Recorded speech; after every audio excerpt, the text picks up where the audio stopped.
Thanks for skipping out on Kaminsky's talk and coming to see us. Really appreciate that. Just want to introduce ourselves quick. My name is Scott Urban. I do run a company called SecMedic. I have been involved in IT security for just over 15 years, with the focus probably the last 3 years on medical device security. So that's who I am. If you want to hit me up on Twitter, you can try that, or maybe get a hold of me after the talk. I'll give you contact info. Hi everyone, my name is Sean Berninger. I've been in security for about a little over a decade now.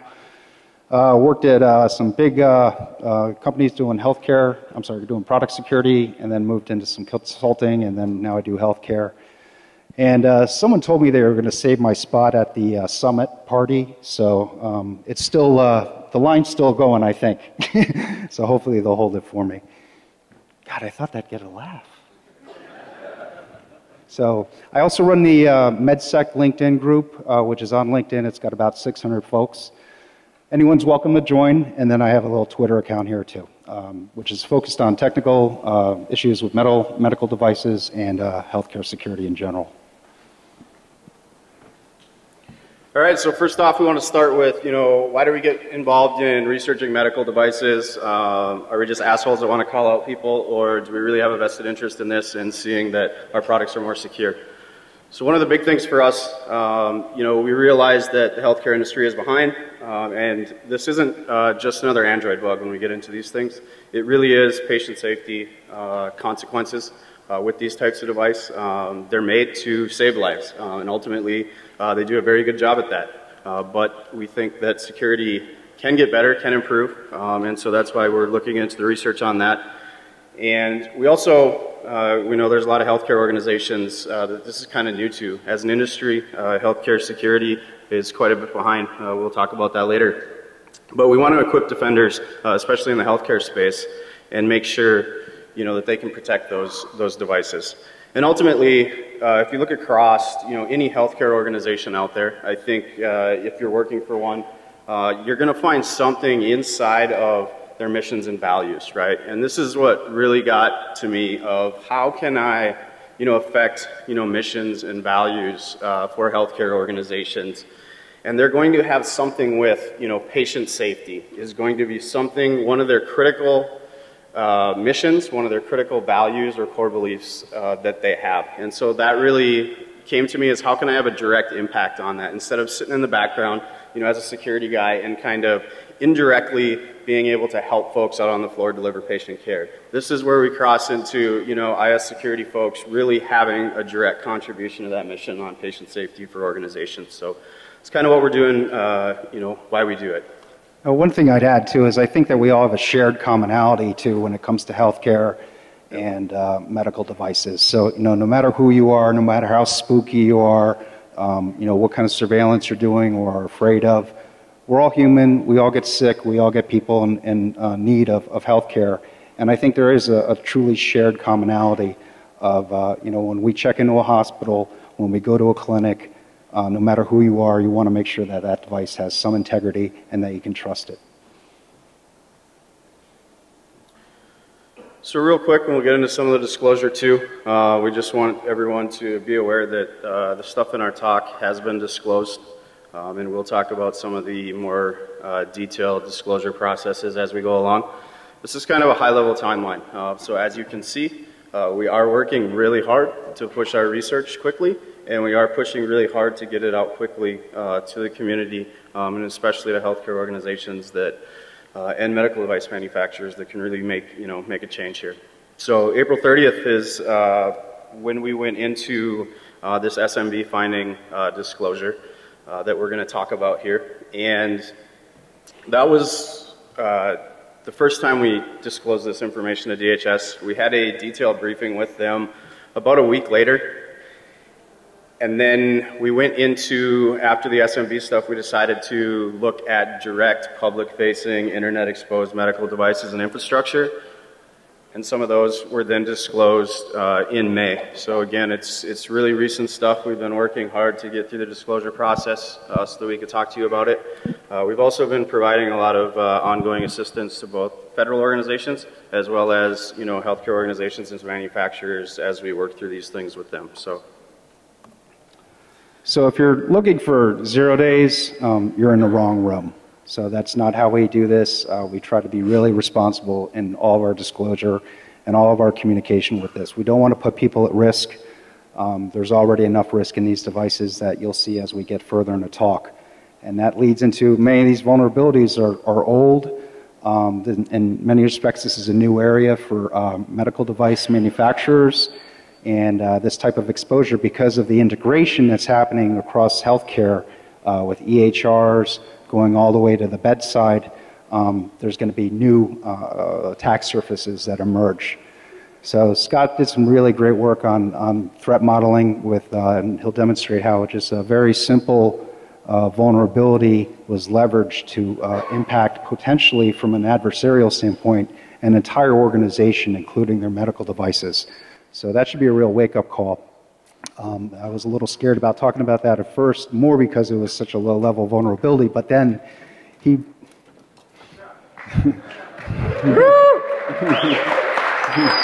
Let's rock it. Yeah. So then I didn't even say cyber yet. And then, so the other thing is the medical device exposure from the public internet. So as I mentioned, more of these are coming online. There's greater integration. And there are medical devices on the public internet.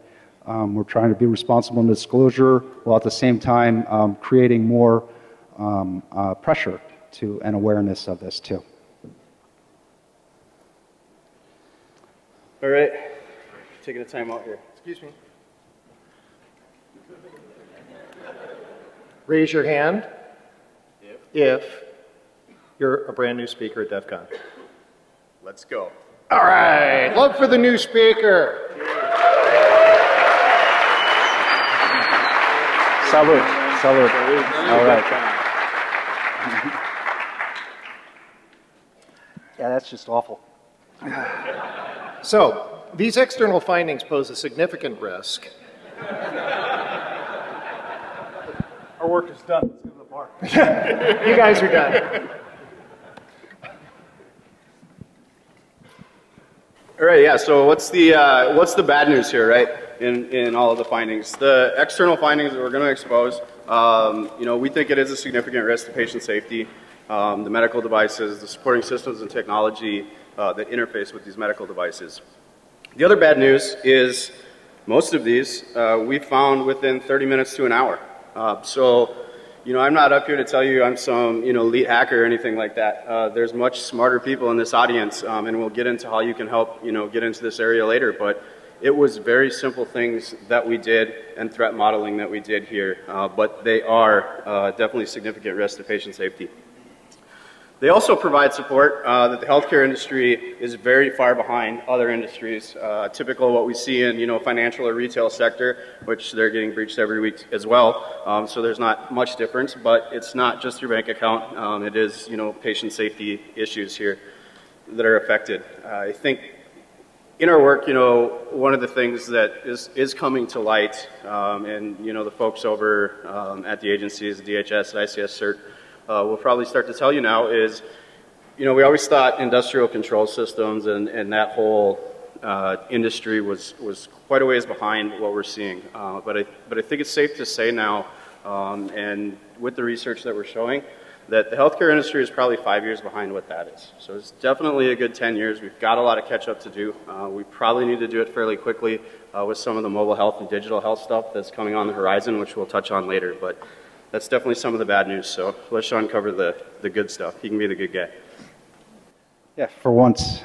One thing I'd add too, with it's almost like a lost decade going on here, so with medical devices. And also, healthcare security folks are amongst the lowest paid in the industry. So that vertical itself, which is, I think will actually change in the coming years because there's going to be more breaches and there's going to be more specialized expertise which is needed with these devices.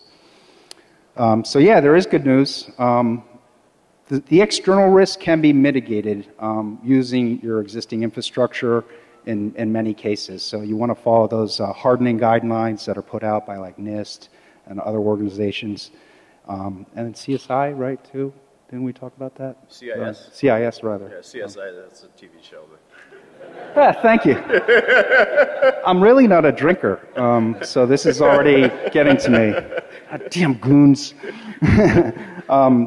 So yeah, CIS, they've reached out. I think we can probably talk about it a little bit later. Okay, yeah, we'll do that later. Their involvement, Yep. but they're working on some benchmarking standards as well and tying those into ISO and things like that. We've So been working with them. just a show of hands here, who has heard of Shodan? Oh, that's good. That's encouraging. Shodan was one of the main tools that we used in this, and that's a tool that you can leverage in your own organization. And John Matherly, props out to him. This is his project. And so, using those types of tools, you can, discover what kind of exposure you have on your external network, and then you can start doing that mitigation. All right, so just want to touch kind of quickly before we get into some of the new stuff here on previous research, more so previous device exposure across platforms, the types of things that we see, type of issues in these types of devices. So first, kind of lab and refrigeration systems. So that environment, and a lot of these, they're not unique to a vendor. So there's no value in saying, oh, it was this vendor, oh, it was that vendor. It's really across platforms. It's a systemic issue. It's not, one versus the other here. So we'll talk about them generically and kind of give you some architectural background into how these things function, where the flaws are in these devices, where an attacker could potentially cause patient safety issues. So refrigeration storage, these are anything from, storing just blood inside the laboratory all the way up to like full cryogenic, like freezer levels. The types of issues we see on these are they have unencrypted web services and they have hard-coded credentials. So the lab techs inside of a healthcare organization, they'll actually carry most times, sometimes they'll throw it in their desk, but usually they'll carry pagers that are set up to alert them if there's like an upper or lower limit on these devices that gets tripped. So if it's, loses power and the temperature drops, they get alerted so that they can go respond and they can throw it into another, refrigeration system. Well, through these web interfaces, which either have no authentication into them or they have very weak credentials into them, you can go into those types of systems and you can alter things. So first, you can turn off alerting or change the alerting to those pager systems. Secondly, you can change upper and lower limits on the temperature controls. You can even shut these units off. So those are the type of risks there, spoilage, things like that, that you get into with those devices. PACS imaging, that's not really a patient safety issue too much, but this is where you're seeing when you get to like the PHI stuff, not necessarily patient safety, but this is where I feel a lot of the exfiltration of patient documentation is coming out of healthcare organizations. All but one vendor that I've researched on the PACS imaging side, how they operate is through an application, through that PACS application, they call back-end storage for those imaging systems. Through the application, they actually prompt and they use authentication and they call it and they log if you've accessed that PHI. The back-end storage, unfortunately, happens to be in all but one case that I've looked at, completely unauthenticated access into the NAS device or the storage network for all of those patient records and images and, PHI type information. So that's a big one. I think we'll loop this PACS thing back in later when we start talking about some of our exposure and how I believe, a lot of our data is being leaked out very easily outside of healthcare organizations to sell people's medical identities. MRI and CT systems, you get into like nuke med systems as well. These are interesting. They pretty much function similar across the board when you get into CT, MRI systems. If you look at all the documentation, you'll find that there isn't a whole lot of difference on them. Nuke med machines, they actually have workstations that directly talk to it, but when you get into the radiology space, the MRI, the CT, that's when the rad tech is actually sitting in the room behind the enclosure, and how those operate is obviously the physician orders what imaging they want and they program that order into the application, and that actually gets sent down to like the CT systems, and so it kind of sits there in like a holding pattern. It almost functions like a queue inside those devices. But unfortunately they use unencrypted web traffic as well, so you can man in the middle of that traffic, you can alter those types of things. They do have a fail-safe, which is actually really good in most cases. Like the nuke meds are direct and they don't function like that, but that's not real radiation exposure. But the MRI and CTs, they kind of have like a Staples Easy button over at the side where a rad tech actually has to, manually kind of hit, and then it goes out to the workstation and takes that cue and then processes that image. But because it's unencrypted and you can man in the middle of it, you can alter what's actually going on in there when they actually execute that. Defibrillators, this one's an interesting one. When you get into ICD technology, if any of you know who Kevin Fu is, he did a lot of great work. He actually documented it out. And most of these, they run on telemetry, so they run in like a 400K range. The problem with these is the pacemaker controller systems. If you access those, they don't require authentication, and once you associate it to the implantable defib, you can issue the command and it will reprogram, it'll set upper and lower sensing limits for the device on, when to start shocking, when to stop, so when to sense, like, there's a cardiac event. And so those types of things you can also man in the middle. I think, Kevin Fu, if you're really interested in the details of that, he did a great job. Look it up, take a look at his research all the way back in 2008. There's obviously a clinical need for that too, and I will bring that up. And that's one of the challenges that you get into this space is, you would hate for a patient to show up and, oh, I forgot the passcode in order to, deliver a shock or reprogram this device. So that's the flip side of it. It's definitely, a challenging area. Externals, I'm not going to talk too much about those. We have a very detailed case example with the specific manufacturer on external cardiac defibs that we're going to release today. It's awesome. And infusion pumps, these are ones that they have web interfaces on them. Oftentimes, no authentication or weak credentials. They also have excessive services.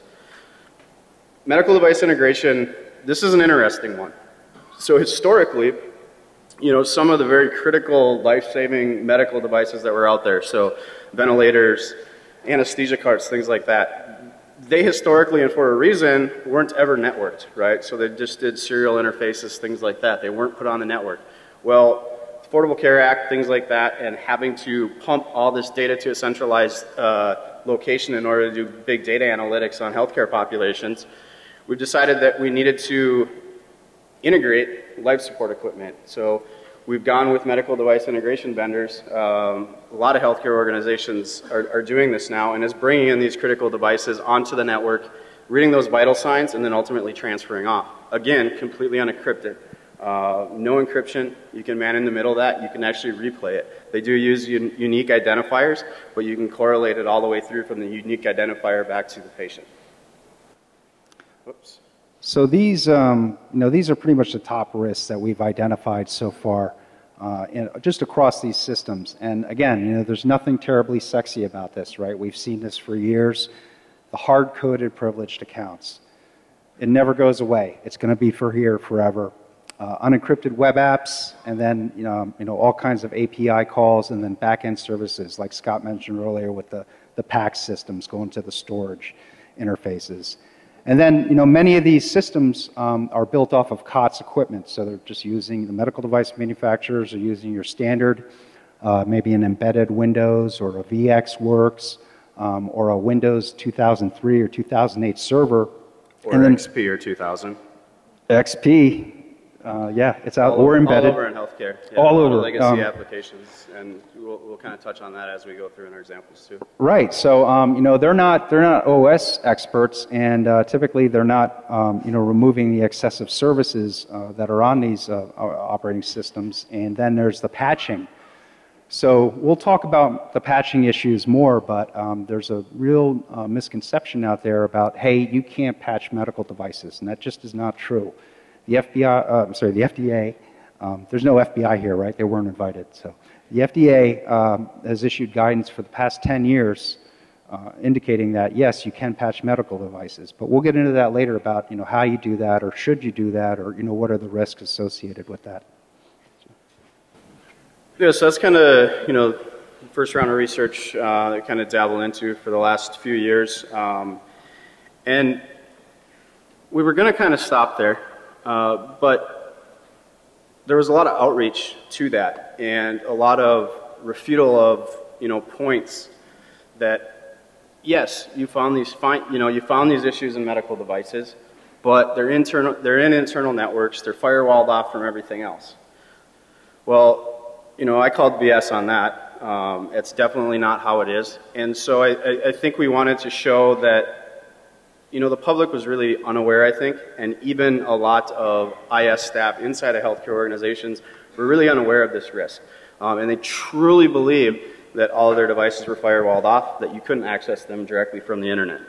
This is a blurb from a private industry notice. Note that I'm not throwing out a private industry notice. This was off Google, and the media got a hold of it, so don't think I'm throwing out one of the FBI's pins to you guys. But this is a good quote that kind of shows the biggest vulnerability was the perception of IT healthcare professionals' beliefs that their current perimeter defense and compliance strategies were working when clearly the data states otherwise.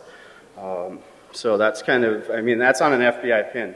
So they probably should start listening. It's just not some, guy named Scott out there telling you.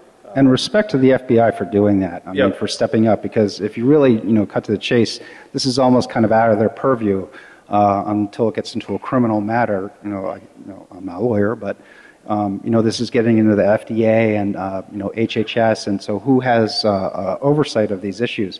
So it's great to see that the FBI is talking about this and raising awareness. Yeah, and physicians as well. I think there needs to be more awareness on that end. Across healthcare organizations, a lot of systems get brought in from the physicians for clinical care, and security is an afterthought of that decision that's been made. And so we'll talk again a little further on, some involvement I've had now with, physicians in collaboration, which is great. And we need to, bring that awareness up. All the physicians I talk to, they care, they just don't know. And I think really that's where we're going to see the rubber meet the road as far as physicians. They're the ones who are handling and taking care of patients directly. They're tremendously respected not only in the community but within their organizations, and they have a lot of power. There were some MD students who were giving talks at this conference. We're developing relationships with them. We're seeing in academic medical centers an entire new generation of tech-savvy physicians getting trained. So we need to bring these people into the fold and explain the risk to them and then get them on our side.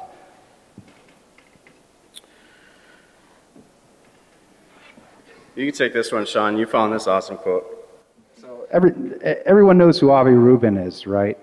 And he's a well-respected researcher, independent security evaluators. I think he's the president there. He's definitely one of the founders. And I just thought this was a wonderful quote. And it's, I've never seen an industry with more gaping holes. If our financial industry regarded security the way healthcare sector does, I would stuff my cash in a mattress under my bed. Yeah, so that says a whole lot, I think. And that was in 2012, right? 12/25. Yeah, that was a couple of years ago. All right, so let's get into first round of some of the exposure when we started to look at internet facing devices, direct from internet, public IP. So we started to research that, right? And we were doing some, custom, really elite searches for keywords like anesthesia that no one would ever think of. And we happened to, right away, within 30 minutes, we came across something that I clearly knew wasn't an anesthesia workstation itself, but we realized very quickly that it had SMB open. And I know, who cares about SMB, right? I didn't come to hear DEF CON talk about SMB just being open. Well, I think the threat modeling that we're going to show you is really where that risk is, and the information that we could extract related to medical devices and supporting systems inside of a healthcare organization. So this was Scott's finding, and we've been exchanging phone calls while we're doing these searches, and I'm sure those are archived somewhere, and perhaps someday we'll listen to them. Yeah, it was amazing to see this because, he's like, dude, he sent me the search, and he's like, did that finish downloading yet off of Shodan? And I'm like, no, it still hasn't finished downloading. So this is the results page of what, the system is showing us. I'm like, no. So I had to jump on a VPS server that has like a 10 gig, or 10 meg pipeline and, pull it down. And then I got it quick and I did page count. And it was like, 1,482 pages. Just at one of the thousands of organizations. But this was one box off of one organization with one port open. So it just goes to show that, wow, just one exposure here. So here's a little bit more information on the initial healthcare organization discovery. This was the first one we found. I found it probably like 10:30 at night and was calling DHS at like midnight saying, hey, you know, we got an issue here. Took the day off the next day and worked all day to find out, you know, was it just an issue with one organization, or was it really, you know, a systemic issue across healthcare, and, you know, hundreds and thousands of healthcare organizations were wide open externally. Well, it turned out to be, even though we're using one example, the first example that we found, you know, it's not just one organization's issue. It is across the world and in many instances, and we'll show you the statistics that we have on that. But to give you an idea of size, it was a very large U.S. healthcare system. They had over 12,000 employees, 3,000 physicians, and you'll see when we get into the actual medical devices and the systems that communicate with these medical devices, they did have large cardiovascular and neuroscience institutions attached to those. It exposed intelligence. When we dumped that 1,500-page document after we finally got it downloaded and extracted all the raw data, it was over 68,000 systems, provided a direct attack vector from externally, anywhere in the world, public IP, into those systems. Full control if an attacker wanted it. It also exposed one of the things that we found that, again, isn't, you know, unique to this organization, it's across the thing, is we've seen indicators of, you know, third-party organizations that were connected and contracted for certain services. So, you know, specialty services, things like that, that are contracted out by other organizations. We've seen those systems and, you know, names used that were affiliated with those systems inside of there. So it wasn't just these organizations had an issue, they were also exposing third-party connections and security issues there as well. And one thing too, this also exposed a lot of your internal business operations, so HR systems, payroll, what we traditionally think of an attack vector and what attackers are going for. Interestingly, you know, we were looking for healthcare and the medical exposure here, so there's EHRs and all that. But it was, yeah, it was disconcerting to see all that business process systems exposure as well. Yes, I think that's a good point. Is it definitely wasn't, you know, our focus was on, you know, medical devices, healthcare infrastructure, things on patient safety, but this was, you know, these 68,000 systems weren't just medical devices, it was their entire infrastructure. And so we can give you an example on all these medical devices and supporting systems that we found, but we also, if we were into talking about that, could have shown you just as many examples with financial systems, payroll systems, you know, employee type confidential information as well. So again, you know, did we find only one? No, you know, we found hundreds. When you link them together, when you change the search term, so you can see right here, this is a screenshot inside of Shodan. But what we're doing is, you can see the hits. So we're just doing searches, and then we're using keywords that would be associated with medical facilities. So Health Star, so any type of like healthcare system that has that in their org name, clinic, hospital, and medical, and you can see the number of hits that had this exposure. Well, when you change that into, you know, specialty things, so if you change that search term to like cardiology or radiology or urology or pediatrics or something like that, you're going to get all the organizations that have that inside of their org name. And then when you tie those into the third parties that were affected inside of those disclosures, you end up with, you know, thousands of healthcare systems that are really affected.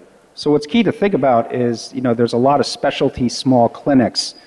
So when we've gone out and maybe got an MRI, you've got sent to a small specialty clinics, and then these are all, you know, tied in with healthcare systems too. And, you know, the kind of searches that we did here, which is the org name, if you're looking for, you know, specific clinics, you can do those types of searches too, and really get granular, even by geographic area. So Shodan is a very, very powerful tool. It's not the only tool to use this, but it, you know, it was fit our needs and what we want to show at the time. Yeah, and so here's some heat maps, and if you haven't checked out Shodan lately, we had access to the beta thanks to John, and we actually have been able to work with him to do custom searches for certain ports that aren't publicly available, just to dig into a little bit more specific medical device exposure across the internet. But these are some new heat maps that he came out with, so definitely go and you know, check this out. It's kind of a neat feature. Not only will it show you the heat map overlay, but it'll also show you top affected domain names, organizations, you know, across the world. So this is just some heat maps for keywords of what we did and kind of the concentrations for high host down to low host count. You will see kind of a theme here that it is US centric. I don't know how to spell health in Chinese if they put that in their org name or things like that. So I don't know if that has to do with some of the disparate information or not. But the U.S. definitely is a big red dot on all of this stuff. So this is one for the clinic. As you can see, U.S. is still definitely top on the list for organizations that have this issue. Same with hospital. And here's the heat map for medical. It starts getting a little bit more interesting. The China and stuff starts getting big and red. One thing we did do is, we don't cover it in the talk, but I'll just talk about it quickly, is some of these customized stuff that we're doing with Shodan, and that was just released as well, is X11. So if you want to go and search like port 6000 now on X11, we did that with John and he just released that publicly. So there's a lot of unauthenticated X11 devices. We weren't able to correlate it directly back to medical devices, so we're not talking about it, but he has released it. There's like 60,000 systems out there, 30,000 of which are completely unauthenticated across the internet. So who cares about SMB? Again, why did we skip Dan Kaminsky's talk to come watch a bunch of posers talk about SMB, right? But that's not it. It's really the threat model here. And why does this matter? Who cares? Well, this system and others like it also happen to be Windows XP and vulnerable to MS 08067. And for those of you that weren't in the security industry back then, that is, the exploit or the vulnerability that can configure utilized. So this is old. This is from 2008. Still have external facing systems running SMB. Also, you can pop that box direct. So this is kind of a host profile, the OS, just a screen cap. Obviously, the information's hidden on this organization. And I pushed back against Scott on this too when he first brought it to me. I was like, this really isn't that interesting. I mean, once we started looking more into the full exposure of this organization, and he painted the picture for me, then it became much clearer. And so that's what's going to do. I think that's what's coming here. So why does it matter? And what I'm going to show you here in the next slide, why does it matter? Well, the SMB, as we know, it by design is going to leak host names. Well, who really cares about host names necessarily? But what we also realized with these healthcare organizations is that not only was SMB open, but read access, anonymous read access to their Active Directory infrastructure was also pulling through directly to the internet and exposing all this detailed information that allowed us to identify, specific medical devices, not just medical devices themselves, but the supporting technology systems and applications. And I want to clarify on that. Everyone talks medical devices, and a lot of people may think that it's just, implantables or just the actual device itself, the CT scanner, the MRI system, the actual infusion pump. But understand, it's a large ecosystem here. No longer is it just standalone systems. So those workstations that they're using, they interact and they have the application that issues instructions to the medical device, to the patient. So that's why, all these workstations and things like that are so important, because they do have direct access to communicate with the medical devices through the application. So leaked out host names, and it oftentimes leaked out very specific information that attacker could use. So we'll show you some examples in here of, the floor, the office, physician names are in here. And also, AD policy was applied. So, like the ORs, by design, most healthcare organizations set timeouts in ORs. Oh, are they? Yeah. And, the reason they do that is because they're all scrubbed up, right? That's the reason they don't want to be messing around with big clunky gloves, having to unlock it. But you'll see some examples here that shows us that these specific systems also have timeout exemptions in place. So let's get into, what are the systems you found? Show some examples here. Why does this matter? Let's paint the picture of why, it's not just SMB, but it's really a threat model here. So over on the left, you can see those are the systems with a lockout exemption. So that is something where we know that the screensaver timeout isn't going to kick in. So that matters, right? So especially in like a physical attack scenario that we get into later, that matters because I'll know what system has a timeout exemption. Over on the right, here's this customer happened to use Epic. Please know again, this isn't a manufacturer issue. This is just the organization, and all these organizations had a misconfiguration. So this isn't anything that Epic or a manufacturer can fix themselves, but this is just an example. You can see all their servers here. These are used for everything from the SQL Server backend all the way into web servers. I believe down there towards the bottom, MyChart. MyChart is if anyone here goes as a patient to a healthcare organization and they use Epic, MyChart is your portal into all of your medical record data. So that's this organization's server. We now know we can hit it directly from the net. All right, let's talk about a little bit more stuff. So PACS imaging, we talked about those previously. We've seen through our research that they don't require on the back end authentication, or the one manufacturer I have ran across that does. The little kids over in Roots could probably crack in about 3 minutes. So it's not very difficult. So here's radiology systems. Here's a CT system, PACS, CT3 right there. So that's some of the radiology stuff. Down on the bottom, telemetry. There's a couple use cases for telemetry systems. We can't tell exactly just off this what exactly that device is for. We can only profile in this case. So telemetry can be used for different things. It can be used for infant induction systems or wandering adult patients, those types of things. They use the little armband to alert, if the mother or the child are too far apart, or if one gets, taken off the unit. Telemetry is also obviously used, and we'll show you some examples of this for, pacemakers, pacemaker controller type systems. Speaking of pacemakers, here's some pacemakers. We also had specific examples that were very labeled as pacemaker controller. So we know that those were the pacemaker controller systems inside of an organization. We know that those pacemaker controller systems don't require any type of authentication to communicate once they've associated to a implantable. You can also see here, we've scrubbed it, but there's an example in here of, you can see doctor, whatever that is, and you can see those types of examples, specifically where they're at. Second one there's pediatrics, nuclear medicine. Down on the bottom, this is when you get into anesthesia, right? Anesthesia OR. We know that this is an anesthesia workstation. The OR environment is very controlled. So thinking that you would have, anesthesia OR labeled separate from the anesthesia workstation that's directly attached to the anesthesia cart, there's just no way. This is definitely an anesthesia workstation that's on the anesthesia cart inside of the OR. You can hit it directly from the internet. So we found a few of these devices, right? You're giving us some examples. You're showing us some screenshots, types of devices that you found. Well, we didn't. We took that big log for this specific organization of the thousands that we found. We dumped out the raw data, and we started to extract that data, and we identified thousands of medical devices and those supporting systems and those applications. So we used our favorite data extraction tool called Excel, because we're really sophisticated. He did. I haven't got my Excel certification yet. Yeah. So this is an overview. So we took all that raw data, we dumped it to Excel, and then basically what we did is we just did a search and a find for keywords on these types of devices. So we did a search for anesthesia. There was 21 systems that were affiliated with anesthesia inside this organization. Cardiology, 488. Like I said before, they had a very large cardiology institution and a nuclear medicine, NUCMED, neurology institution as well.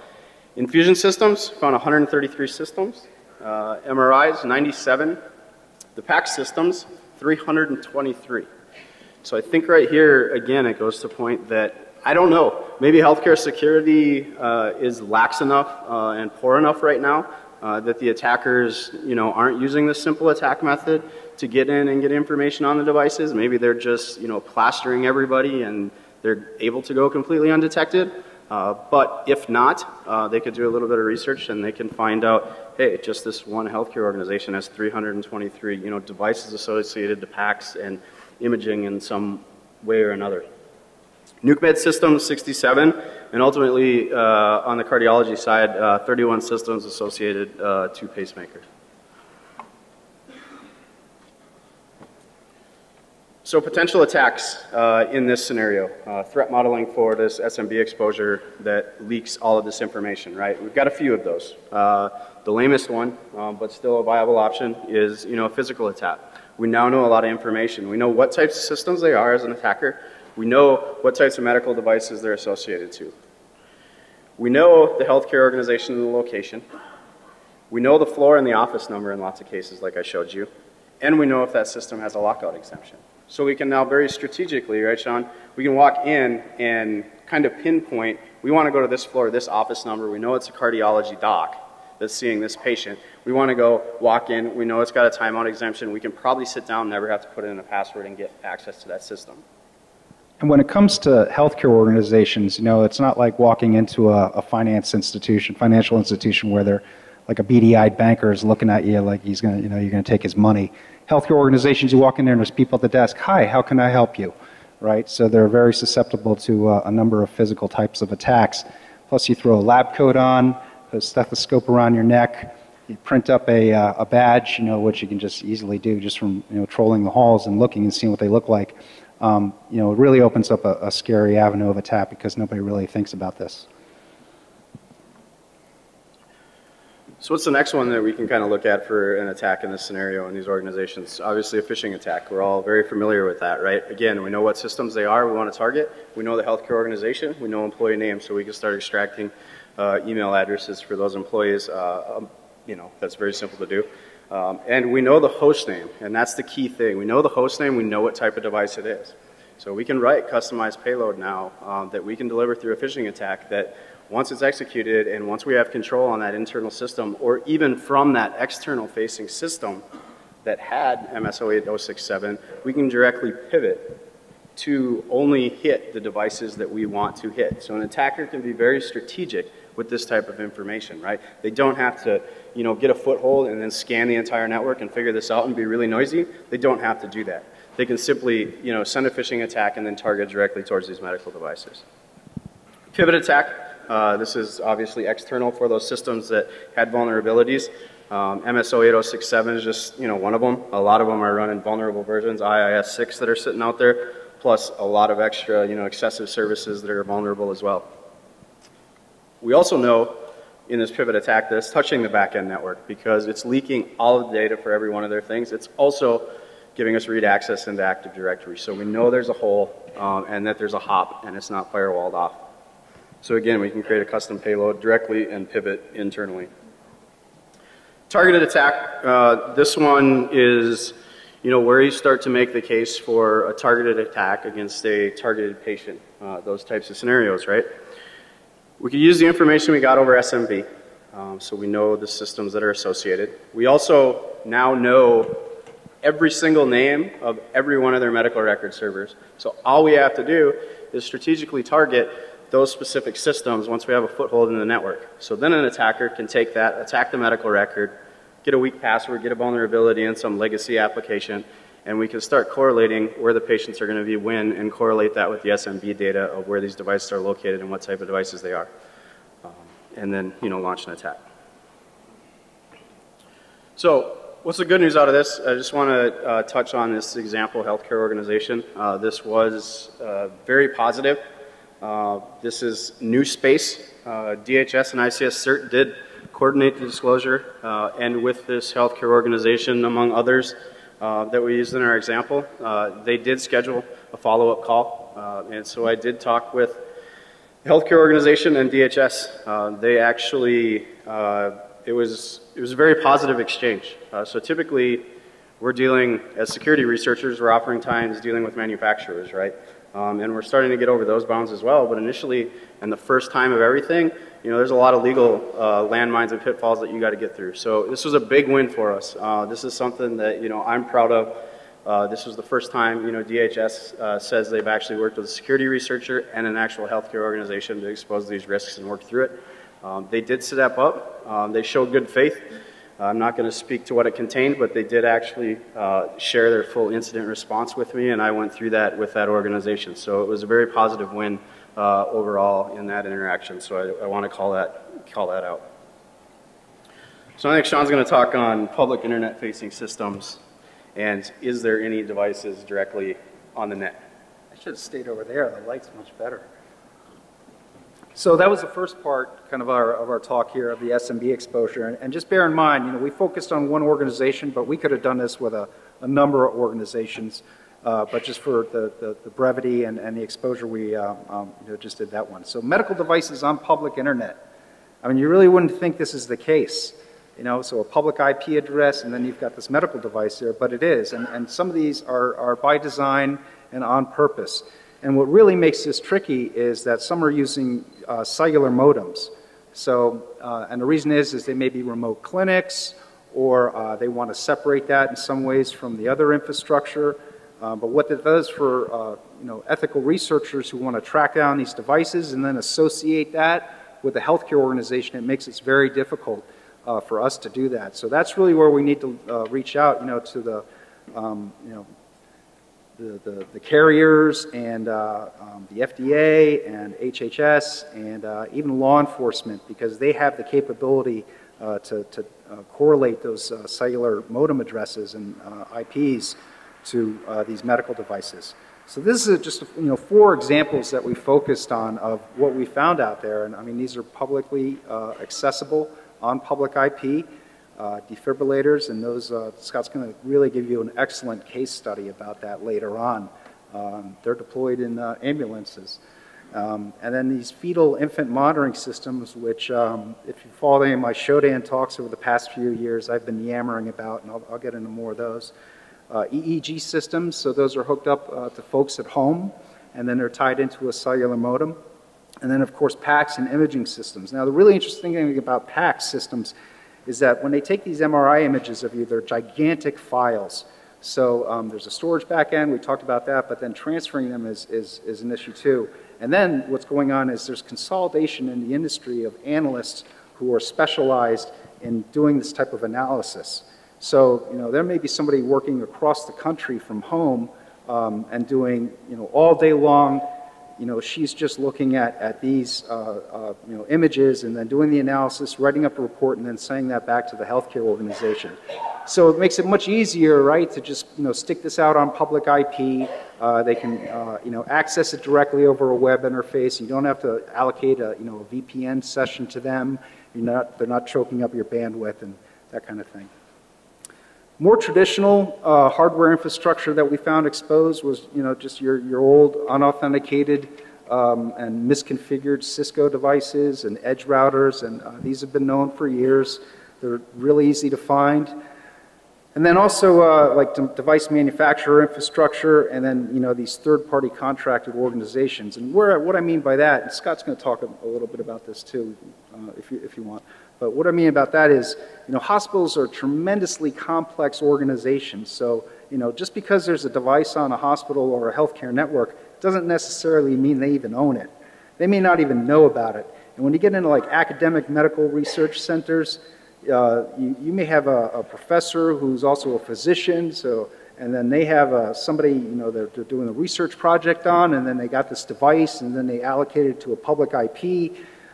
So, you know, the IT folks may not know about it. The security folks, you know, typically will not know about it at all. And so these things just show up on the network. Did you have something to say on this?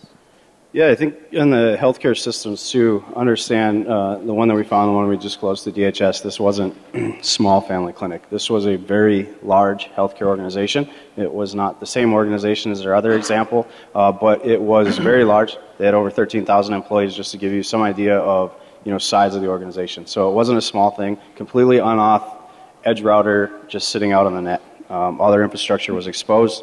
A lot of the manufacturer side, what we've seen and what is accessible, a lot of those that we found aren't necessarily, you know, fault of the manufacturer. It's really implementation issues at the location. But some of those come back to poor documentation or guidelines from the manufacturer. We see some documentation out there that straight up for support reasons in their documentation tells you to open every single port on the firewall for remote connectivity from these vendors, which obviously is a little reckless. Not sure how they're QAing those documents, but it's obviously not needed, and some folks are doing it. So we've got a few case studies that we're going to walk through, and this was the first reported medical device, meaning reported to ICS CERT, and I found this in late 2012, and it was a Roche glucose meter, and so this is a portable glucose meter to take blood sugar measurements, and it has this base station on there, and the base station just had Telnet running, but there was authentication required for it, but I mean Telnet, it's clear text protocol. Now, the vendor response was awesome. Hat tip to the Roche guys. They were all over this. Good communication, and then really good DHS and ICS response on this too. This really gets more troubling, and I alluded to the PAC systems before and the reason why these are exposed online, and there are hundreds, and even if you start doing a look at different versions, really thousands of them, and this is just the Kodak ones. And so, Scott talked about the ecosystem before, right? So it's easy to just think, oh, this standalone medical device, and what are the risks associated with it? But there's a whole client infrastructure that comes along with this, and how do your clients communicate with it?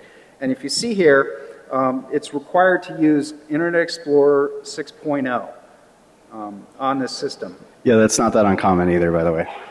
So it's not that uncommon, but then you think about these systems and, okay, are they dedicating that box, and that client browser just for that system? Or is whomever is using this going to jump online and, start looking at different sites and get hit with a drive-by, browser attack, or, something bad through their Yahoo email. So, again, it's just perspective, but again, and then these are, on public IP. This fetal monitor, I've been yakking about these for a couple years now. And so I first reported these in about December 2012. And then there's also been some media coverage. So these have been, mentioned specifically in mainstream media.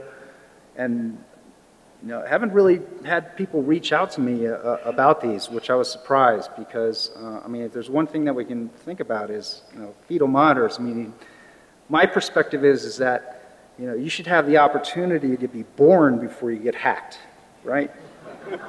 That's not too much to ask for, okay? And these are the most vulnerable people in our population. You got a mom in bed expecting a baby. Can't we do better than what we're doing here with this? So, when Scott and I decided to collude and do this talk, I really amped it up. And so I disclosed it again to DHS and then, went to the manufacturer, whom I'm not going to mention, manufacturer, I'm not going to mention the device specifics on this, but I also went to the FDA, the Office of Civil Rights, and the Joint Commission, because I've gotten to the point that, if you put these out there, you put people at risk, you deserve a fine. And that's the business side, right? That's when people start paying attention.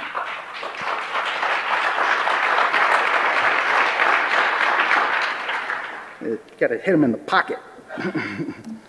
So here's a showdown map of the fetal monitors on public IP, and it really doesn't disclose. That's a really crappy picture. It's a horrible picture, but if you look in the United States, right, you'll just see one big dot, and one big dot is in the United States is there in the center. You'll see a couple down in Florida and down in Puerto Rico, but the ones in the U.S. you see a big dot there, and that's because of the cellular modem issue, right? So it doesn't give you a Shodan will not give you a geographic location on that cellular modem. So we got a fetal monitor hooked up to a cellular modem. Don't know the organization it's affiliated with. Very, very difficult to track that down. Anyone, and that gets into a phone call I had with the FDA. The first question from their security guy was like, "Oh, well, how do I find these?" I'm like, "Dude, call the FBI." Yeah, it ends up being, just so you guys, if you end up doing any research and aren't aware of that, it ends up in a field like 10 miles northeast of Potewan, Kansas. And so that field is actually a geographical center of the United States. And so anything that it's not able to track geolocation back to, that's why you'll see a huge influx outside of Potewan, Kansas in a field. It's not a bunch of people out there with fetal monitors and devices sitting. Yeah. And I'll tell you, it's not a hacker camp in the middle of the field. And Kansas is so boring, you almost want to drive around it. So here's some system details on this. And there's two different models out there that are running. And the first is a Windows 2003 server, and it's running IIS 6.0, right? 16 systems. So doing my research on available public documentation that, and that's another thing, documentation control for this from the vendor side. They get third-party integrators. These guys pop up an FTP server, and then the vendor documentation gets leaked out. So then a guy like me can come along and then find it. Usually that's very tightly controlled. So I knew right away after reading documentation that, these 16 systems that are out there are behind on their vendor updates. And props to the vendor, because on this particular system, they're doing a good job. They're actually vetting the patches, they're upgrading systems and going at the CDs. But then you get into a situation where these are constantly in use, and you have to have an IT department, upgrading them, or you have to contract that out. You get smaller healthcare clinics. Money's an issue. Think about how it is on like a Native American reservation, right? These things are expensive to run. The second one was the 2008 server, and that's IIS 7.0. And by the way, not all these systems are currently exposed online, so there's a historical context here, but over the past couple of years, I've just seen more and more of them pop up online. So some have been retired, some have been taken down. So the remote access is done through remote desktop web access, which is done through the browser, or there's the terminal services clients. And when I did raise a question and did get in touch with FDA and vendor, I couched this because I knew I could get them attention. I couched this as like a HIPAA compliant issue, not just the public IP exposure, but the way the communication happened with the RDP clients. And there is technically ways, I'm not a HIPAA expert, but ways to make this HIPAA compliant and using the FIPS, correct FIPS approved crypto levels, certificate sharing and such. But that really wasn't documented from what I saw in the vendor documentation, though it could have been. And yeah, so there were some questions about that. And then again, I'll go props to the vendor because they said that these should be deployed on a secured connection. So meaning, with a VPN, and I believe that they will be updating their documentation. Yeah, so that's one of the reasons we're not naming the vendor. We don't feel, that this one's necessarily a manufacturer issue. If it was a manufacturer issue, and they were actually recommending that we would expose them, we probably would drop their name, as I will drop a vendor name later in this discussion. Yeah, stay tuned. It's going to get a little hairy. That's all him. The FDA audit reports, if you're not familiar with FDA, there's a user event database that they have. And so what I did is I correlated, I didn't do the correlation. I went into FDA audit and I was looking for anything that could be tied to this particular monitoring system, what kind of problems they've had from the field that people have reported. So some of those I saw that these alarm capabilities have been muted or disabled. And that led me to wonder, okay, is this possible that, these particular exposed devices, is there correlation with the FDA MAUDE database and those reports that, perhaps there's an attack going on here that we don't know about? It's hard to tell from MAUDE, and MAUDE reports are really, they're sanitized, and the search interfaces are horrible. So where we are today is this is disclosed to DHS. There's many on public IP. Many are running IIS 6.0. And by the way, I'm able to tell all this from Shodan. So I am not going to these individual systems. I'm not connecting to them. I'm not looking at the versions. I'm not scanning them. I can derive all this information from Shodan, including the last scan date. So there is a historical record in Shodan. The vendor did reach out to me. We had a conference call. They're interested in what they characterize the customer misuse case, and that is completely accurate. And really, it's the beginning of security researcher communication. One of their security people is like, "Yeah, I've known about you for a few years. You have the MedSec group. We get a little apprehensive talking to you." And the reason is because they don't have me locked in, right? I'm not under an NDA. I'm not an employee. I'm just a guy out here who's interested in this and wants to improve public safety. So, it's a wild card, right? How do you handle somebody like that? And I can appreciate that. So I believe that they might have sent a folk or two here, and I hope we can grab a beer later and, continue to build this relationship, because this is where it's going to come. Lessons learned, really, we need a better reporting method on this. We need to have, some teeth in something and a way to track these at a formal government level. There needs to be coordination happening across these different agencies. I'd love to see like a task force that evolved out of this where, okay, we found a device, we're able to get the public IP correlated to a healthcare provider, send the people in, ask them to disable it. If there's a PHI leak or something along those lines, consider a fine. Again, I'd hate to see a small, poor hospital, out in the middle of nowhere get hammered with a HIPAA fine. But again, it makes the news, and hopefully that drives change. So let's talk about some adversary misconceptions and some emails I've gotten on our research, public comments, people that I've had to deal with. One of the things that I get is, well, who the heck would do this? They only care about financial gain, right? They don't care about anything else. All they care about is going into those PACS systems, exfiltrating patient data, and selling it. And yeah, that's true. Russians, they're going to sell it, right? That's what they do. But the other thing, the other misconception, and honestly, there was this guy that posted on a recent article, and he actually said, ignorant people, he said that, hey, these people live in caves and you're giving them all the information to get into the devices. And they're not smart enough to figure this out on their own because they live in caves. And I had email communications with this guy like 30 times, and he just wouldn't give it up. He was so convinced that they aren't technically adept enough to carry this out. And as we showed you, this isn't a technical attack here. This is basic, security 101 concepts that one thing gets missed, and there's kind of this cascading effect for patient safety, right? And it opens up this huge threat model that we have to be aware of. So who do we need to worry about? I think, terrorists and extremists, technically adept. When you get into, ISIS, when you get into nation state, that's kind of who we need to worry about, and that's what I thought about. And then Sean, and he can talk to this, he brought up this interesting article that I had never thought of. Oh man, a patient, maybe themselves, could be an adversary in a way. So I'll let you talk about this article. Just quickly run through this. So, here's the situation. You've got a patient in a hospital with a gunshot wound.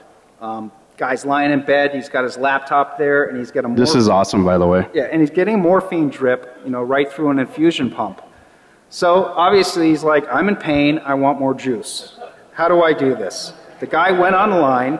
We didn't make this up, there's the link. Guy went online, found the manual for this infusion pump, and then was able to break into it and then reprogram it. And he ended up going into an overdose, and then it happened to a couple guys in this healthcare organization in Austria. Yeah, so, it's just something when you think about, it's like, oh, we always think about, who's at risk and who's the adversary here. Well, the guy who's being treated for this could very well be the adversary from a healthcare standpoint. So one of the things that really, gets scary, and this is easy to kind of dismiss as a, just theoretical, or you're watching too much TV or reading too many books, but the, think about these Boston Marathon bombing and the Snarna brothers, right? And think about if they had set off, 10 bombs and then, timed another 10 to go off, right, when all the emergency personnel came in. This is what happens in countries like Israel when we see first bomb goes off, all the emergency personnel rush in there, then the second one goes off. And what I think we need to start worrying about in the future is going to be the electronic attacks against the critical infrastructure like hospitals and then power, but more so hospitals because they're such soft targets. So think about the impact of, a bomb goes off, all the EMT guys get hit with a second bomb, then they're bringing everybody to the hospital, and then everything shuts down in the hospital. And even Boston Children's recently got hit on a public website because of the Pelletier case, which Anonymous picked up on. So we're seeing this already starting to manifest itself. And it's all about capability, right? The capability is there to do this, and that's what's going to happen. One thing to add to, I think this is where, historically DHS, ICS, CERT, and the FDA were the one issuing advisories. It wasn't until April that the FBI all of a sudden got involved, and they issued 2 privacy industry notices last April. They kind of came out of left field. Like, why the hell is the FBI all of a sudden issuing, private industry notices about risks to medical device exposure? This is one of their fears, right, is the combined attack, and that's the type of thing that they're looking at. That's why they're looking into this space a little bit more closely, and why they've, we've started to work with them and build that relationship up, is really these types of scenarios. All right, so the military term for this is force multiplier. Yep. Right? So Ed, on the bottom here, Cyber City, they're already doing this, right? The government obviously is looking at it. They think it's a risk. We should probably take a look at it. I mean, Ed's been doing this for a few years now, but Cyber City is basically, they have all that critical infrastructure, this detailed out as critical infrastructure. So they have the healthcare, they have the financial, they have the ICS stuff, they have the transportation. It's just a big, training lab for if a combined attack took place, how would we be able to react for it? So it is taking place already. So really, one of the questions that comes into this is a whole new area of medical devices. How do you even know that if a medical device was hacked? One of the first things that you'll read about and when you start looking in the space in the articles is to say there's no documented evidence of a medical device attack happening. But how would you know? I mean, we don't have the forensics capability really matured yet at all in this, except for, there is some open source stuff, right, that's built on COTS equipment, but it's mostly closed source code. Vendors aren't sharing this code. And then with these devices, you need specialized diagnostic equipment. You're running proprietary protocols and code. So it's very, very difficult, and you need specialized people and a vendor to help you with any type of cyber forensics exercise. Then you get into the device experts. So, looking on LinkedIn, I only found 2 people who really claimed any expertise. And Definitely an official source, way better than Wikipedia. Yeah. But only 2 people that I found, and the first was, a woman from the FDA, total track record, and then the second was a retired FBI agent who was one of the founding, members of their cyber squads. So, those are like 2 people. But so those of you who are thinking about, forensics in the future, or maybe if you're in healthcare, this is something to consider as far as a career path. And one thing here on this last bullet point that's important to understand too, when we talk about, a low assurance that an attack, either intentional or unintentional, hasn't taken place against these devices with adverse events. The FDA, the adjudication process of a medical device related malfunction that gets reported, a healthcare organization has a responsibility and requirement to report a medical device related malfunction. And so they report that to the FDA. Well, if you go to the FDA's website, it'll directly tell you, and their quotes are several 100,000 of medical device related malfunctions. So they adjudicate this. If something happens and there's an adverse event for a patient, they do a clinical adjudication to say, oh, the patient, died from pneumonia on a ventilator, or there's, died of old age, or that type of thing. If not, they don't really do, security. They don't look at forensics because there's not a whole lot of information there to look at. And so they throw it in this generic bucket of several 100,000 medical device related adverse, deaths and serious injuries every year. We don't know what they are. And then the MOD reports suck, and they are very specific and stripped out. So we don't really have the information. We don't have the forensic details. So, how could we really prove this at this point? So this gets into HIPAA. I'm going to flip through this really quick. Oh, you're switching with me. Yeah, HIPAA, I'm not going to argue that it's ineffective, but why are we in this space? Doesn't it protect us? I get this too. I get all these emails all day long of why isn't HIPAA doing something, right? HIPAA focuses on patient privacy. It's not focused on, necessarily patient safety. Human life is much more irreplaceable than PHI.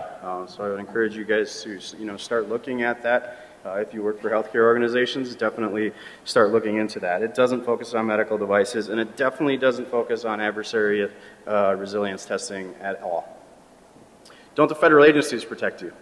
That's another one. Shouldn't the FDA be doing this, right? Well, ultimately it's your responsibility as a manufacturer, as a healthcare organization. They've told manufacturers since last year when Billy Rios, Terry McCorkle came out with the infamous 300 list. And these are some of the alerts, if you want to look them up later, that came out specifically telling healthcare organizations and medical device manufacturers that they, at this point, aren't going to get involved, and that it's their responsibility to take care of it. So how did healthcare kind of get to the state that it's at, 10 years behind? It's back to HIPAA, in my opinion.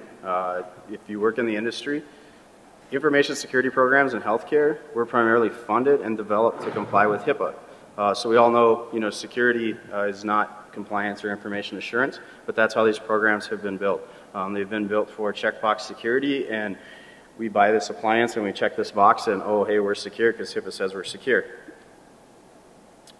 Where are the issues in the manufacturers? Well, we've never had, this is kind of a similar space even in the auto industry, right? Historically, especially when you look at, life cycles of these devices, that for implantables, even on an expedited approval from the FDA, from prototype to, market release can be 12 to 13 years. So we've never had to design for adversarial threats. We've never really thought about it. We took these medical devices that existed and we just decided, oh, it'd be great if we could get data on this and manage them remotely so we don't have to waste time and be more efficient. But now we kind of have the unintended consequences that we're seeing here in our research, across healthcare organizations. And the other thing, they haven't fully embraced, this is getting better. Most of the large healthcare manufacturers are starting to reach out. We're starting to build those relationships. There's a lot of one-offs, and we'll get to one of these examples of a company that just will not talk to us coming up here that we're going to show a use case on. So if you reach out to us and actually talk to us, we probably won't be as mean to you. But no, we're there. We're really there. I think we have a combined effort, and they're starting to embrace it. We're doing a really good job. We're making a lot of progress there. So I'm definitely hopeful, that will continue. It's not, when you talk to the manufacturers that, they don't care. To their benefit, I mean, they are very large. A lot of this does take time. It is a culture change, and so. They're getting there. They're building out these teams. They're hiring the right people and giving them, internally the authority. But this is just some of the larger manufacturers, not these one-offs, not to mention when we get into digital health and mobile health things. So, does anyone work for healthcare organizations? Wants to admit it? Okay. All right. So, how many of you have been told by a manufacturer that you can't patch your systems, like your medical devices, right? Exactly, it's a crutch. And here's the link. I mean, like Sean said, they've been telling you, the FDA, there is a cybersecurity clause for patching. There's a very small percentage that would actually have to go back through 510K. The only case is if it's a clinical care issue, patient safety issue on some types of implantables.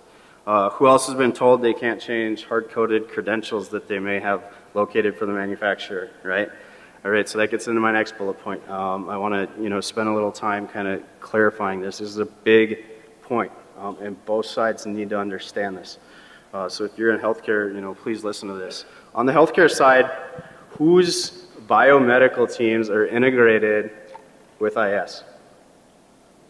Oh my God, there's not a single hand that I can see, but I'm a little blinded. We have two over there. Awesome. That is great. So how this works and where this disconnect is you as someone in security, you find a bug or a flaw in a device that you want to report. You go to your biomed technician, your biomed tech takes your report, interprets it in his little biomed language, and who does he contact from the manufacturer? He contacts a support technician at the manufacturer. Well, the support technician isn't their security people, doesn't have any idea. So they get your report that says, we have a hard-coded credential. How it works on the manufacturer side is that field support tech goes to their supervisor and says, hey, we have a report from a customer that we need to change this. And the supervisor's like, how the hell are we going to get into the customer's systems if we change the password, right? So it stops right there. And he's not thinking security, right? He's not their security person, but he tells that field support tech to tell the biomed person that they can't change it. And so it comes back to healthcare organization in a way as an official response from that healthcare organization of they're not going to fix it and we don't push it anymore. So there's a big disconnect there on both sides. There's a disconnect between biomed and IS on the healthcare side, and there's a disconnect between how do we inbound handle vulnerabilities at the manufacturer to make sure that the security folks at those organizations that have implemented those programs can effectively be aware of them first off, and then drive the process behind that to make sure they're resolved. And also, I would highly encourage you to, know those information security people. So if you don't know, especially at your big vendors, the ones you spend lots of money and have lots of equipment with, reach out and find out who those folks are, and build up those relationships because it's very important. So when it comes to patching, the question is yes, you can patch, but should you? So there's a good 8-10 years of FDA guidance saying that you can patch these systems, but this is something that you need to really work with on your vendors with and do coordination because you've got a very complex ecosystem going on here. And then what if something that you do in-house breaks the device? So the vendor coordination has to happen with this issue, and there's going to be some smaller vendors who are not going to be ready to work with you on this as well as a larger vendor would be. So the other thing is many healthcare organizations are reluctant to patch just because of the complexity and the changes that can happen in these systems. And if you go back in the FDA MAUDE reports, there's many, many examples of patches that have gone wrong, or healthcare organizations that are comfortable patching, say, the computer PC that connects to the medical device that's running, both are running Windows. They'll patch the one that you use to run the device, but they don't want to patch the device itself that actually connects to the patient, which is completely understandable. The antivirus question is another one, we can get off on a side tangent here with antivirus, but the main points that I wanted to bring here were that there's a lot of reports of FDA MAUDE of negative impact of antivirus. And that's like everything from, oh, your 90-day license expired, and this is an OR situation, and then this pop-up is popping up saying your license is expired. Everything to bad McAfee DATs. And not to pick on McAfee at all, but if you recall back in April in 2010, this bad DAT went out, and it identified a core Windows file as malicious, and then all these machines, all these XP machines just started going into a continuous reboot. So if you were working in a healthcare organization at that time, you were running around manually hitting every single box and fixing them. And just as a small example is a third of the hospitals in Rhode Island were impacted by this. So many, many people were, especially some of these, if you've been doing this a while. There's also direct events of AV deleting fetal monitoring logs. When they actually log. Yeah, and it's this is a complex issue. And then, you'll have some clients or, customers that push back on vendors saying we have to run antivirus on this. So the vendors are in a bad position, and they may recommend one or they may not recommend one. And then the other thing they'll do, often you'll see this in the documentation, is say disable this particular feature of the antivirus. So they'll say disable on-demand scanning, which, okay, now we have this antivirus on there, we've checked our happy checkbox, but then we've basically hobbled a key protection mechanism and function of this antivirus itself. So, again, it comes back to a risk basis here. What are we really trying to accomplish here? Are we just trying to, check a checkbox, or are we trying to reduce risk? Because there could be cases where, many cases, why would you even want to have antivirus on it? But unless you're getting it directly from the vendor, you probably don't want to run it. Some solutions and recommendations, I'll just touch these quick, right? I mean, external attack surface reduction and hardening, that's important. We've obviously shown you that it's not being done appropriately, right? Mitigate, first you need to recognize, and you actually need to use a tool like Shodan in your organization, and start recognizing those and work to mitigate them. You don't need to use Shodan. You can use the API for automation.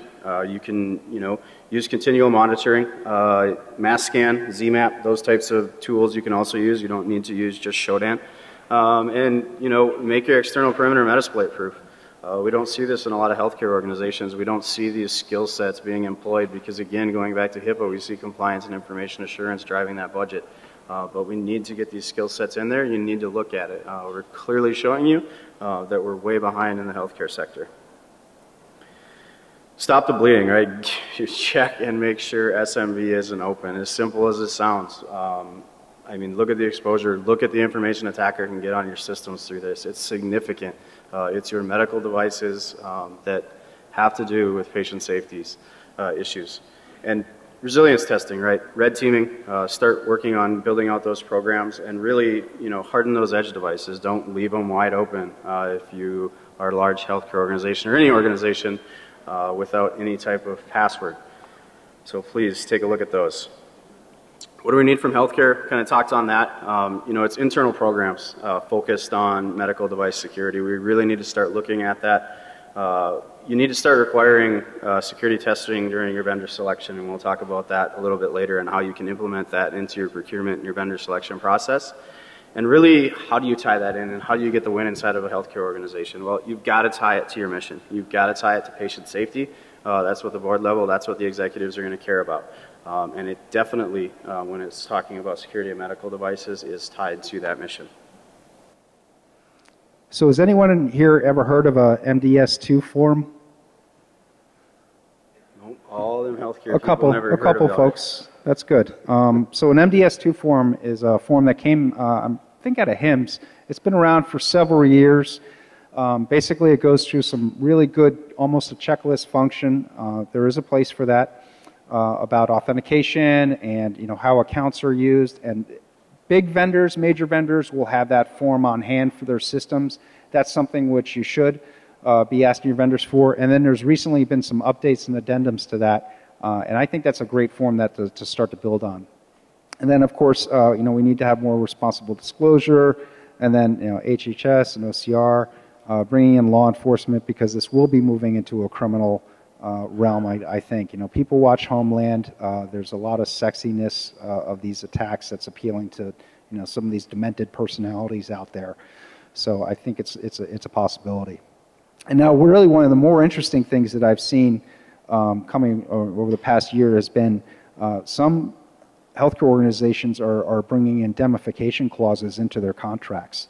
So what that means is, security and biomedical need to get with legal in the organization and then push back on the vendors and say, well, if something really bad does happen here, then who's going to own the liability on this?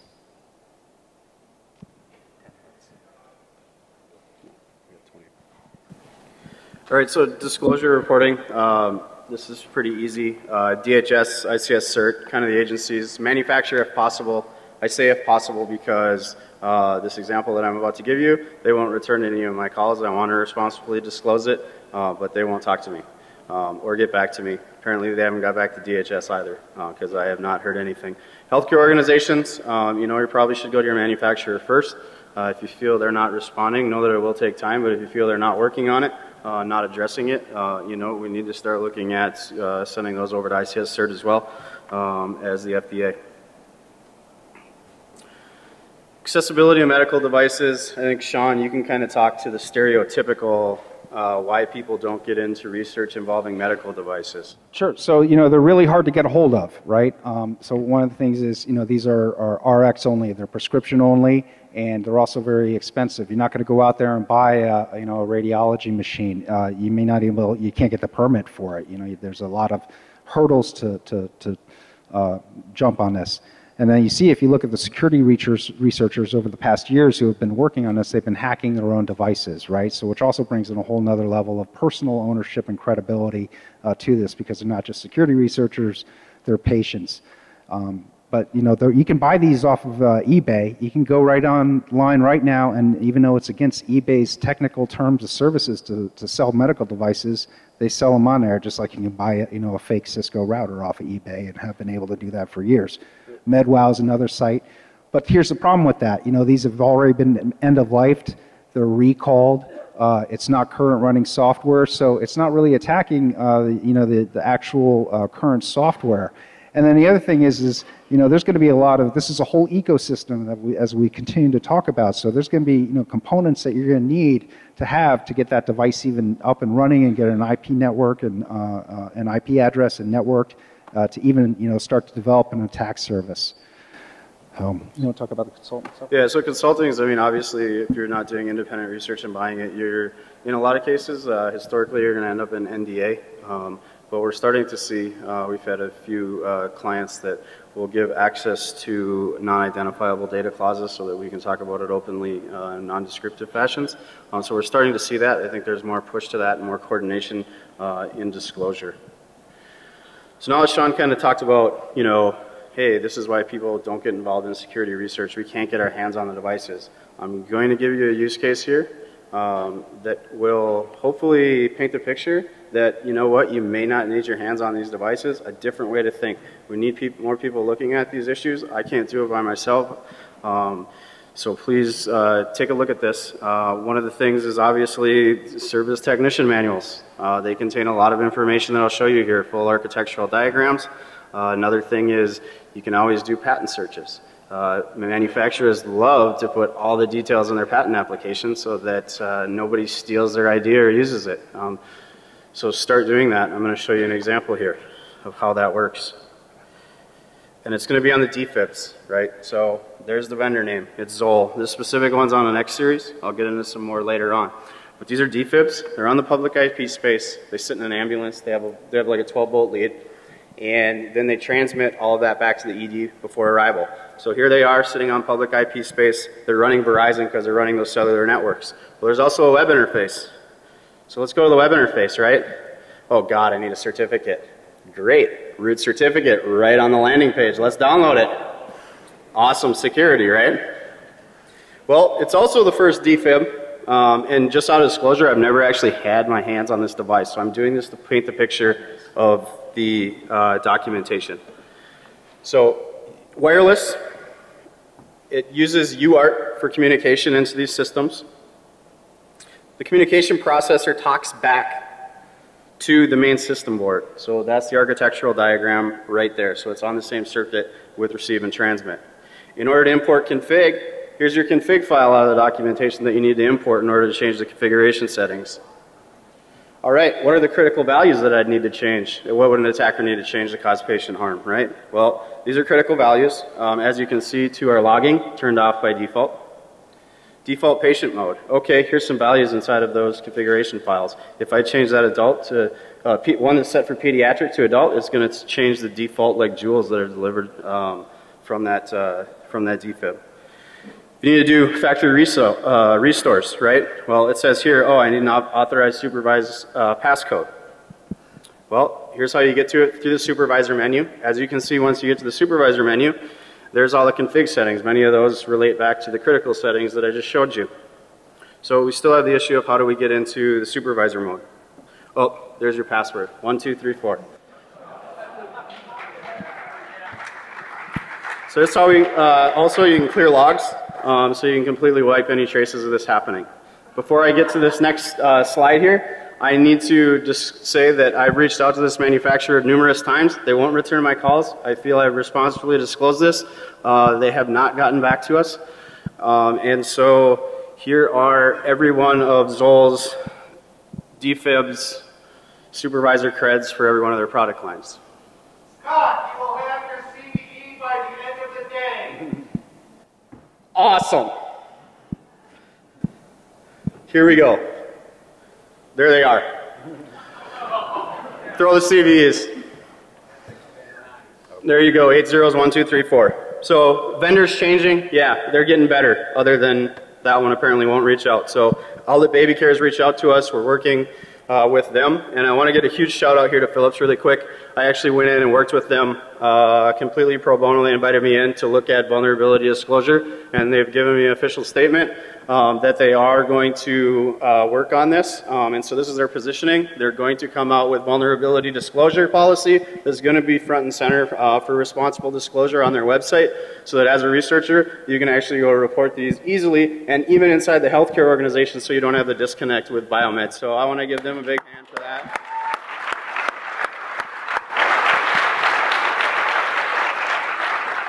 So look for that. There's other organizations going to be doing that. And lastly, you know, how can you help us? If you're into Android, iOS research, we want to look at application security and mobile device security.